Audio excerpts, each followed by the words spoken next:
Welcome to Audiobook Addict. Today we're diving into The Signalman by Charles Dickens. This isn't your typical Victorian drama. It is one of the most atmospheric and chilling ghost stories ever written.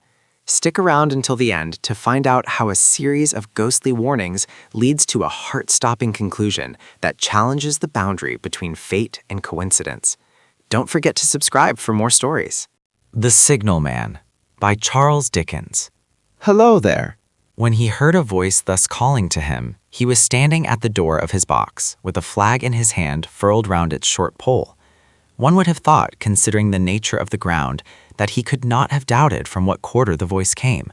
But instead of looking up to where I stood on the top of the steep cutting nearly over his head, he turned himself about and looked down the line. There was something remarkable in his manner of doing so, though I could not have said for my life what. But I know it was remarkable enough to attract my notice, even though his figure was foreshortened and shadowed down in the deep trench, and mine was high above him, so steeped in the glow of an angry sunset that I had shaded my eyes with my hand before I saw him at all.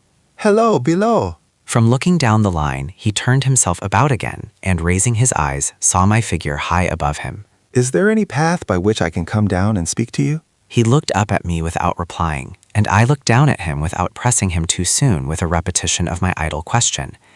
Just then there came a vague vibration in the earth and air, quickly changing into a violent pulsation, and an oncoming rush that caused me to start back, as though it had force to draw me down.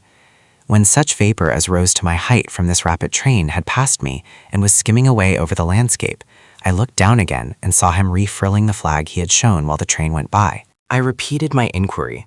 After a pause, during which he seemed to regard me with fixed attention, he motioned with his rolled-up flag towards a point on my level, some 200 or 300 yards distant.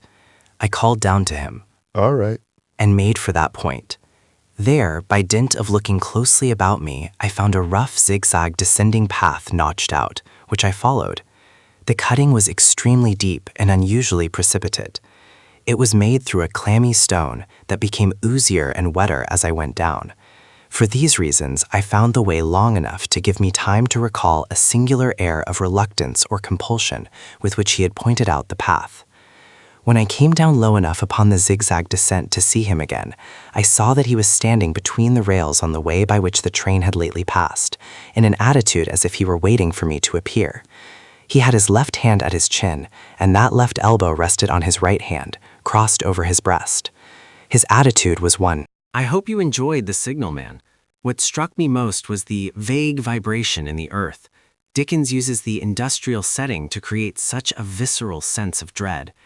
For this video, I used our multi-speaker system to differentiate the skeptical narrator from the weary, haunted tone of The Signalman, specifically fine-tuning the reverb to match the dungeon-like atmosphere of the railway cutting. Which classic should we tackle next? Perhaps something by Edgar Allan Poe or more Dickens? Let me know in the comments.